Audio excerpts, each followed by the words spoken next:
Good morning. I'm Jeannie Wong, an Associate Professor at the Faculty of Medicine, University of Malaya. It is my great pleasure today to interview my fellow colleague, collaborator and mentor, Emeritus Professor Dr. Ng Kwan Hoong, today for the Asia-Oceania Federation of Medical Physics Meet the Expert interview series. Professor Ng is an Emeritus Professor at the Faculty of Medicine, University of Malaya. He is a renowned figure in medical physics, known for his exceptional contribution to research, education, and leadership. Professor Ng's journey began with his Bachelor of Physics degree at the University of Malaya. He then furthered his Master in University of Aberdeen and then later PhD at the University of Malaya. Throughout his career, Professor Ng has published more than 200 papers in peer-reviewed journals, 25 book chapters, co-edited more than 5 books, and presented more than 500 scientific papers. Professor Ng's dedication to education and training is evident through his extensive involvement in academic institutions worldwide. He has served as a professor, mentor, and supervisor for numerous students and researchers, shaping the future of medical physics. Through his commitment to nurturing talent and knowledge transfer, he has also established the Master of Medical Physics program at the University of Malaya since 1998. The program is accredited by the Institute of Physics and Engineering in Medicine, IPAM, UK, and has since graduated more than 160 students. In 2016, Professor Ng formed a global medical physics leadership and mentoring program, and to date, the program has expanded to more than 23 members. His leadership has extended to various professional organizations. He has served in the past as the president of AFOMP, CFOMP, and was the founding chairman of the Asian College of Medical Physics. Through these roles, Prof. Ng has actively promoted collaboration, knowledge exchange, and professional development in medical physics. Professor Ng's contribution to medical physics have been recognized with numerous prestigious awards and honors. These accolades include being honored as top 50 medical physicists in the world by the International Organization of Medical Physics, IOMP, in 2013. He was awarded the IDMP Award in 2016. In 2018, he was honored with the Marie Sklodowska-Curie Award by the IOMP. In 2020, he was honored with one of the highest honor and most prestigious award in Malaysia, the Merdeka Award, recognizing his outstanding scholastic achievement in breast cancer research. In 2022, he was elected as the fellow for the World Academy of Sciences. Professor Ng, thank you for agreeing to the interview today. How are you this morning?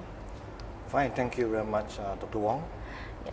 So, to start off the interview, I would like to ask you a few questions. Starting with, can you tell us a bit about yourself? Well, I am a typical Kuala Lumpur boy, grew up, educated in schools, and studied at the University of Malaya and served in the University of Malaya. So really it's a very Kuala Lumpur person. And I grew up from quite a poor family. As those days, we struggled quite a lot. From young, I have an interest in science, very curious about what's happening around us, and did a lot of experiments, and some very costly, causing disasters in house. And then that was interesting upbringing in those days in the early 60s. And I've seen a lot of changes in the city and also the whole country. But on the whole, I must say that we are progressing reasonably well. Prof, how did you become a medical physicist, and what do you enjoy most as a medical physicist? So always be curious about a lot of things, how things work. So I have great interest in science, in particular from school days to the universities. When I graduated with the applied physics degree at the University of Malaya, I was wondering what should I do with my life. And I always be interested to do something useful for mankind. And medical physics was very new those days in the 70s, even the world.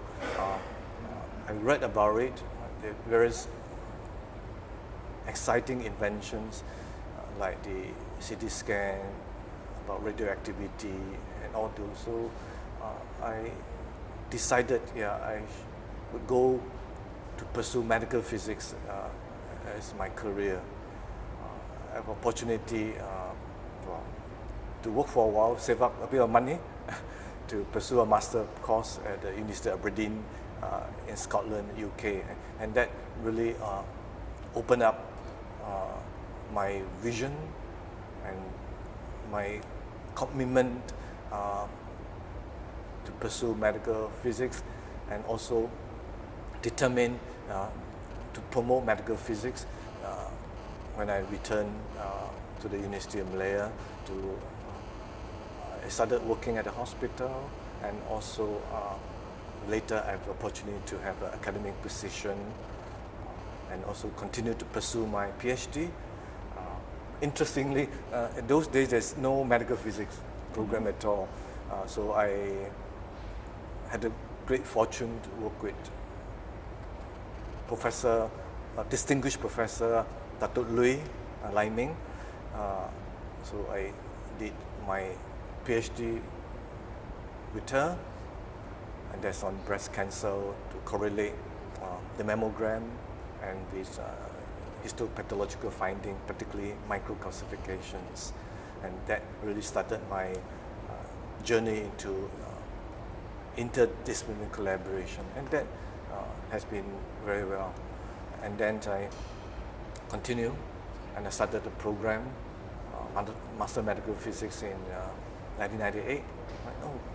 About 25 years already, time flies, and that we produced lots of graduate students to serve the country. Yes, Prof, talking about the Master of Medical Physics program, can you tell us what are the biggest challenges at the beginning of the course when it was first started? I'm sure that's not easy. It took a couple of years, more than 5 years, to prepare for this program. Hardly anyone heard of medical physics. What is it? Right? Even amongst the medical colleagues, it's never heard of it. So a lot of time to explain to them, to have this buy-in. It's not easy to start a master program, and there I was alone. And today we have a team of 7 academic staff. I was alone, really struggling, and tried to get some help from the physics department, those in the Ministry of Health and others to help. And I was thankful that the Dean and the Deputy Dean, postgraduate, they were very supportive. We fought very hard to have this program finally get it started. And then, if I continue to say that, to maintain the international standard, we need to benchmark with some international organization. So the IPAM, the Institute of Physics and Engineering Medicine in the UK was the best option then. So I approached them, and then we started this accreditation process. It's not easy.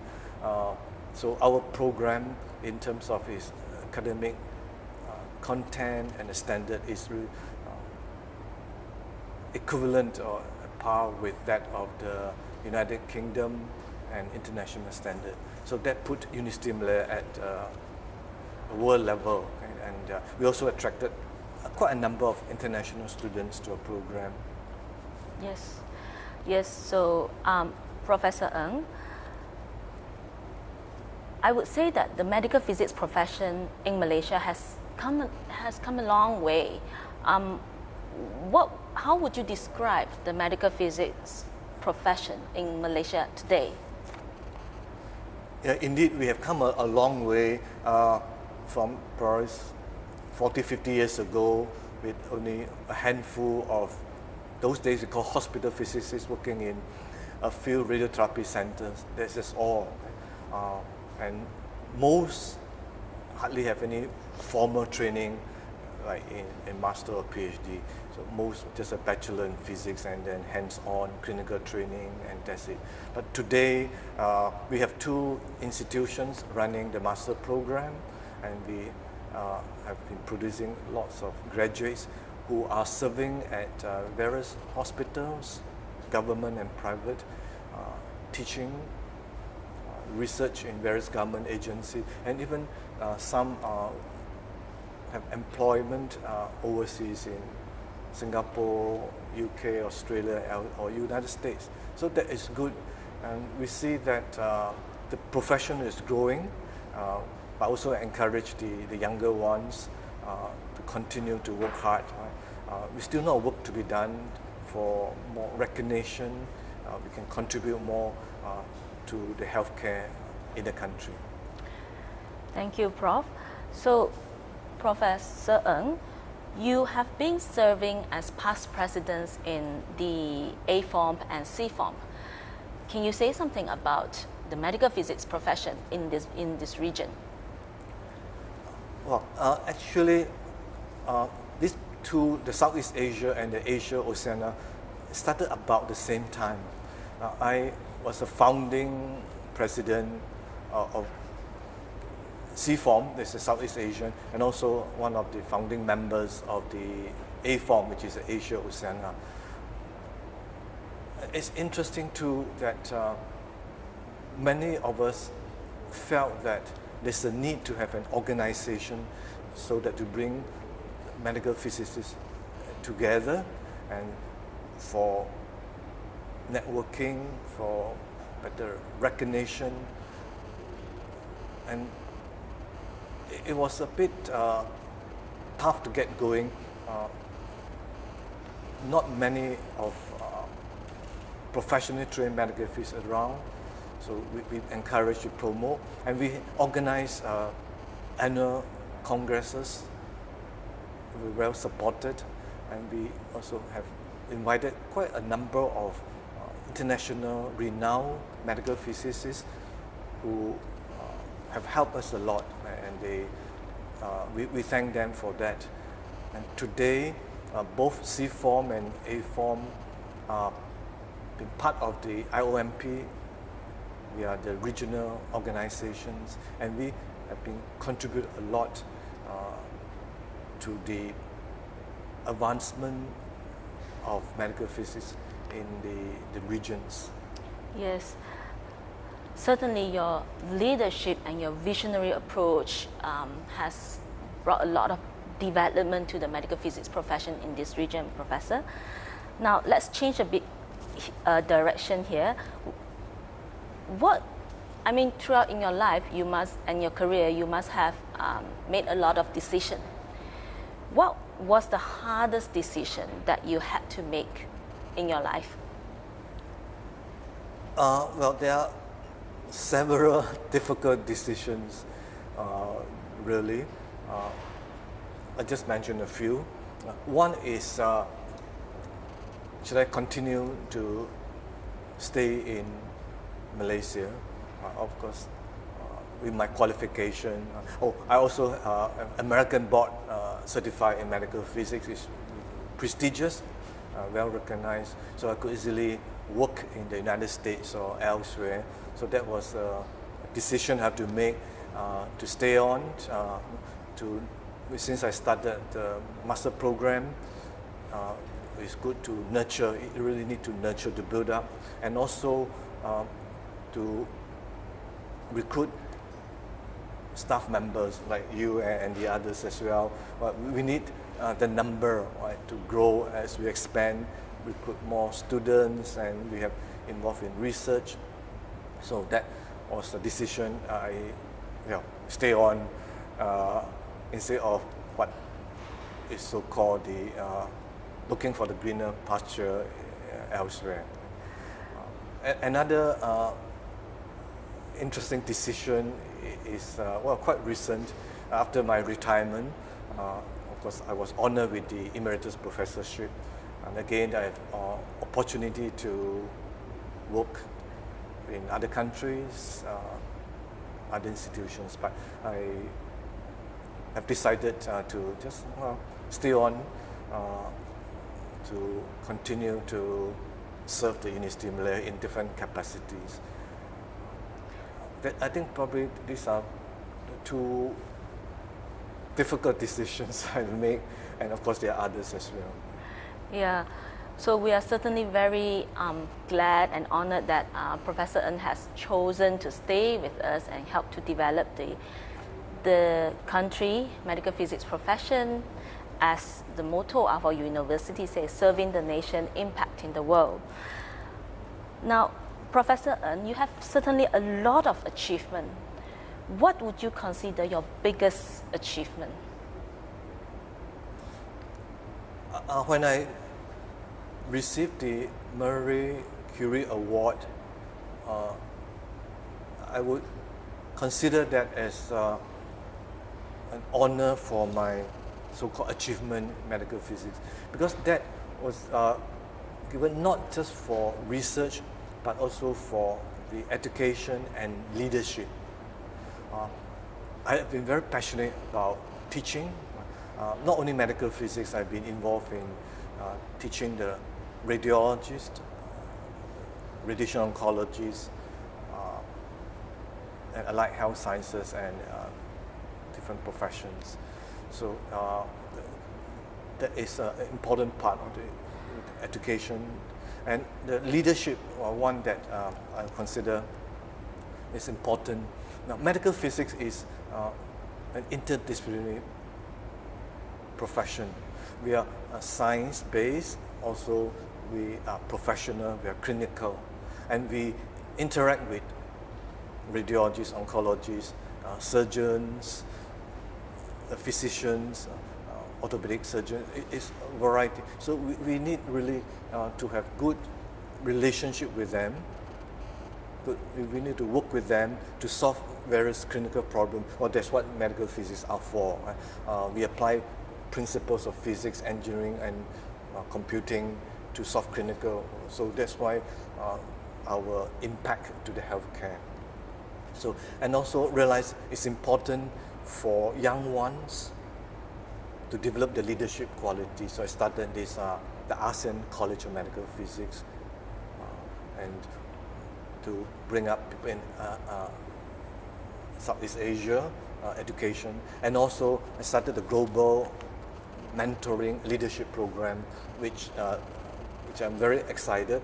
So today, people from Latin America, from Middle East, Africa, Asia, and number from Eastern Europe as well, to nurture, to inspire those, to also to develop leadership. So what I do, I bring different leaders in medical physics and other areas like radiologists to have sessions with them about the career, about their life choices and work-life balance and various things. So that has been one of the most, I would say, impactful contributions that I have made in my career.